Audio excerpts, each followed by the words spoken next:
Hello, welcome back. Well, more than 2,000 people are known to have died in what's been described as Morocco's worst earthquake in modern history.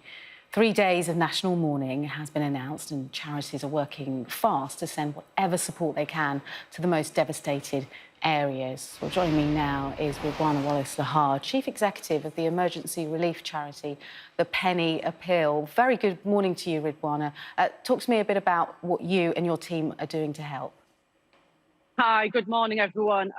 Devastating news to wake up to yesterday morning. Our teams have been working 24 hours around the clock to try and do as much as we possibly can to help those that have been affected. We've got teams on the ground who have already been sourcing hot food items, hygiene items, sanitary items, all in support of the victims. And tell us a bit about, as you said, you've got teams on the ground there right now. You're collaborating with teams there. What stories are you hearing of the devastation?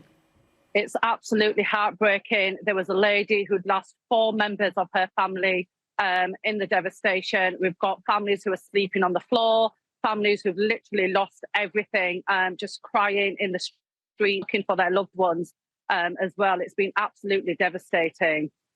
And I believe, Ridwana, that you're heading out there tomorrow. How are you preparing yourself for what you might see? Oh, I think for things like this, you just cannot prepare for them. I'm actually in Newcastle today because we've got a team running the Great North Run, and they're running on behalf of the victims of the earthquake. And I'll be flying out first thing tomorrow morning to then deliver the aid that, all the donations that have been coming in will be working.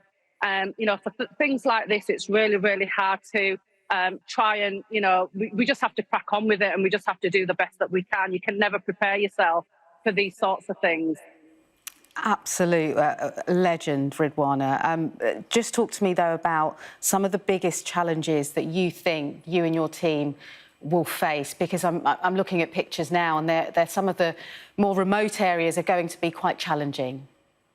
I think the worst thing is going to be, because when we've been in situations like this before, it's family members coming up to you, crying for help and wanting us to try and help them find their family members.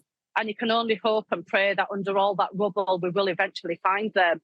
But it's being able to console those people and just be there for them and give them a loving reminder that hopefully things will get better for them with the help of all the emergency aid and all the charities that are doing some amazing work out there.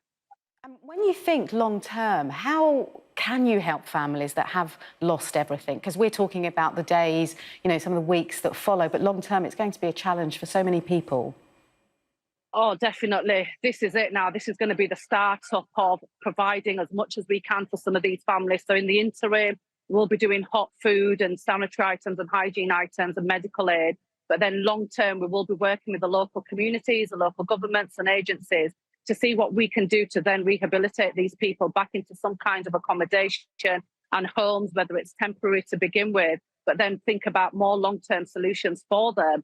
We can never replace family members, and you can never replace all the memories and things that people will have lost. But what we can do is start them up on afresh again in the best way possible.